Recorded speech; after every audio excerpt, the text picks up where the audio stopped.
Welcome to Verse by Verse, episode 19, the fourth of a five-part mini-series dedicated to the book of Ruth, one episode for each of the four chapters, and then a fifth episode to summarize the whole story. One of the most beautiful stories in Scripture, the book of Ruth, chapter 4. In the ancient Near East, property rights and family lineage were matters of life and death, literally. When we arrive at Ruth chapter 4, we encounter one of Scripture's most dramatic scenes of redemption, where the fate of an entire family line hangs in the balance at the gates of Bethlehem. This is not a quaint story of romance or domestic intrigue, but a Christological drama that prefigures the cross of Christ. Let's first discuss the biblical institution of the Goel, the Kinsman Redeemer. According to Leviticus 25, when a family fell into financial distress and was forced to sell their property, the nearest male relative had both the right and the responsibility to redeem the land. This wasn't charity, it was obligation. The law was precise. Property sold under desperate conditions could be redeemed for the original sales price, regardless of its current market value. Jeremiah 32 provides a clear example of this principle, demonstrating that redemption prices were fixed at the time of distress, not adjusted for inflation or improvement. Without a male heir to officially receive the redeemed property, it would eventually pass to the Redeemer himself. This legal loophole created a perverse incentive for unscrupulous relatives to appear generous while actually positioning themselves to acquire valuable land at a bargain price.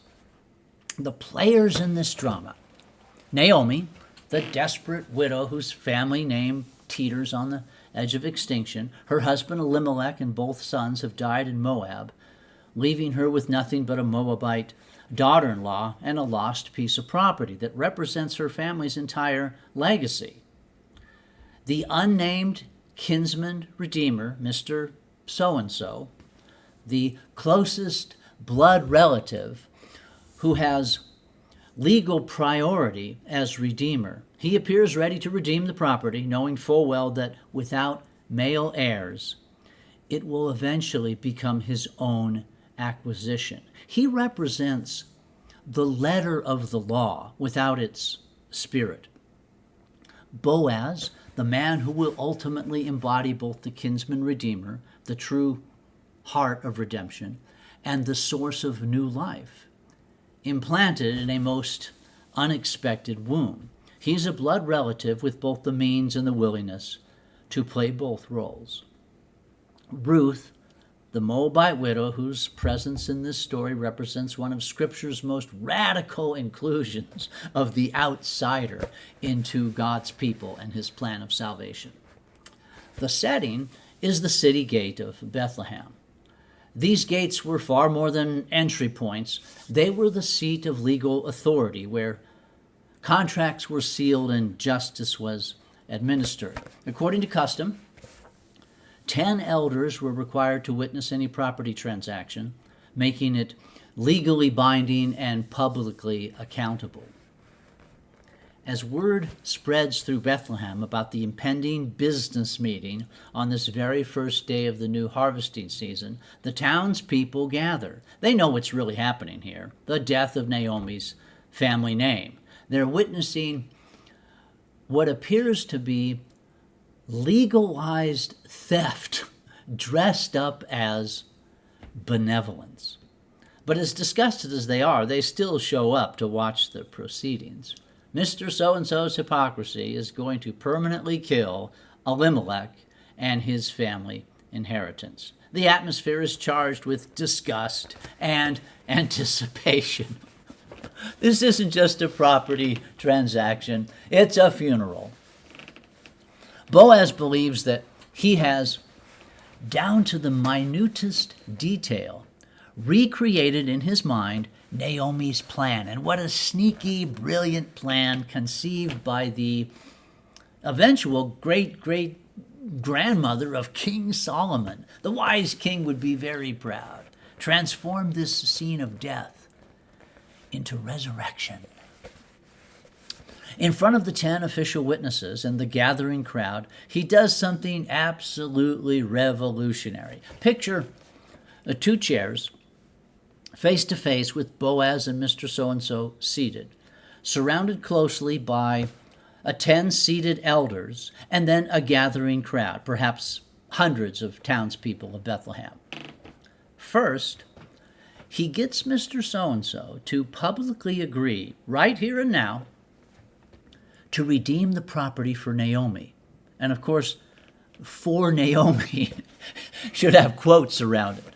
And then he stands up and motions to the crowd. Now that the money has come forward to redeem Elimelech's property, I am going to father a child, a male child, to become the permanent inheritor of this property. And the mother of that child is going to be, wait for it, Ruth the Moabitess. This declaration takes a minute to sink in. Boaz standing, looking over the elders to the hearts and minds of the people. Mr. So-and-so sitting in a chair a few feet away. Boaz stands as if to put all these legalese aside and make an appeal to the town of Bethlehem, to the heart of the people who live here, as he makes this radical announcement. This declaration is theologically explosive.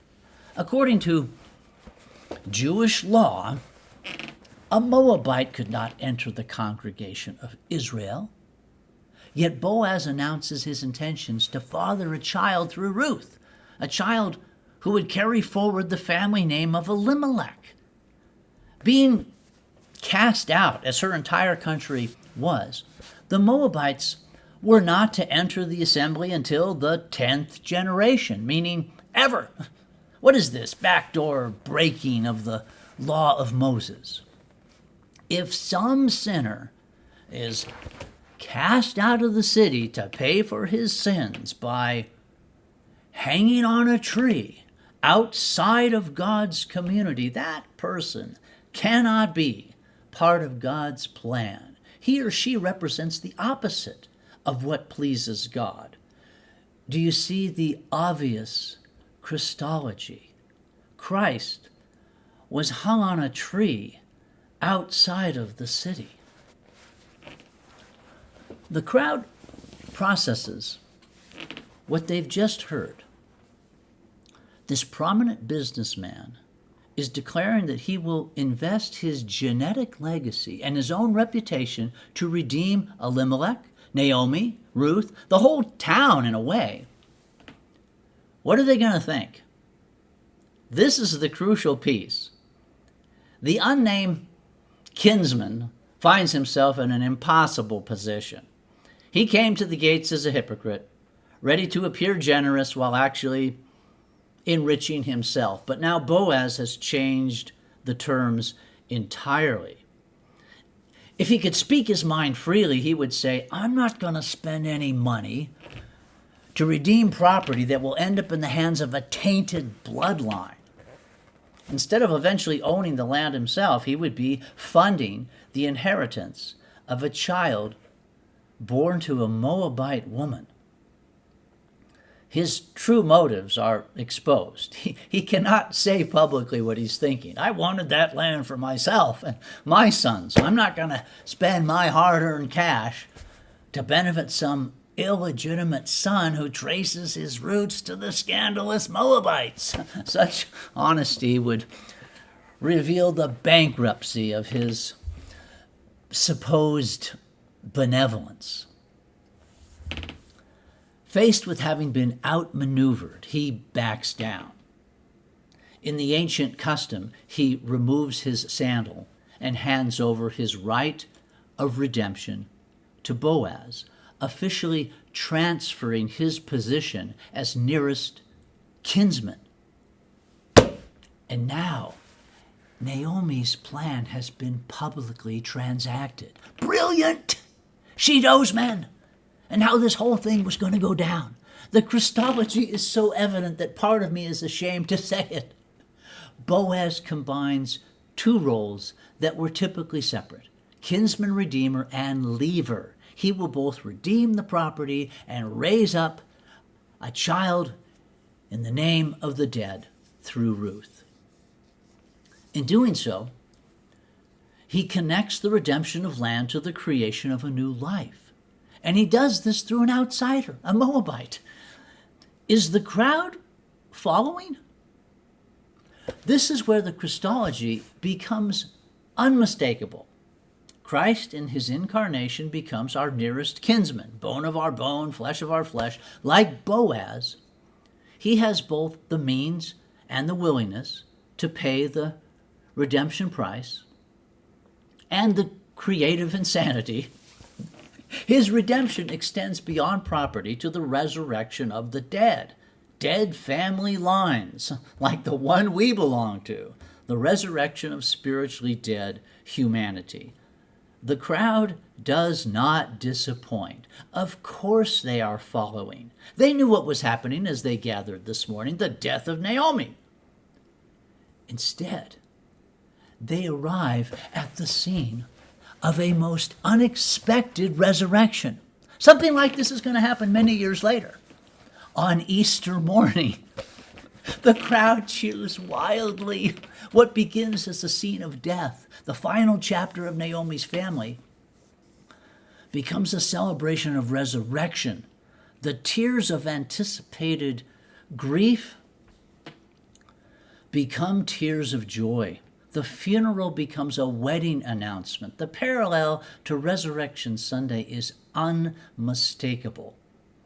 Just as the women came to Jesus' tomb, expecting to find death, but discovered resurrection, the women of Bethlehem came to witness the end of a family, but instead witnessed its rebirth.